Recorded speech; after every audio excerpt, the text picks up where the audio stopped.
Let's see if we can figure out what's causing these brakes to squeak. Customer stated these front brakes are brand new. Could it be leaf and debris causing the squeaking? It's not down to the wear indicator. The fact that they're squeaking every time that you apply the brakes, that's a bit weird. I'm gonna take a look at the front brakes real quick and then I'll just take it for a test drive. Maybe there was an installation error or something. I am sure about one thing though. It's hot. Alright, let's check these fronts out. I knew when I looked at this before taking the wheel off I was gonna have a hard time figuring out what's causing the squeaking. It's most likely these front rotors have a bigger lip on it, really big one on the back. Right there, super shiny all the way through. Right there, shiny, not down to the wear indicator. Brand new brake pad. Neither front or rear is down to the wear indicator.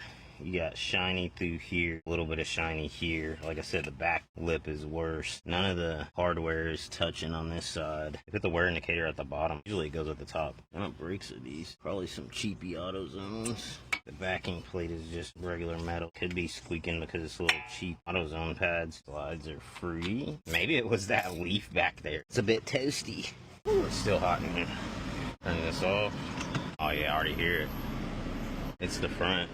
My diagnosis is done. It's gonna be front pads and rotors.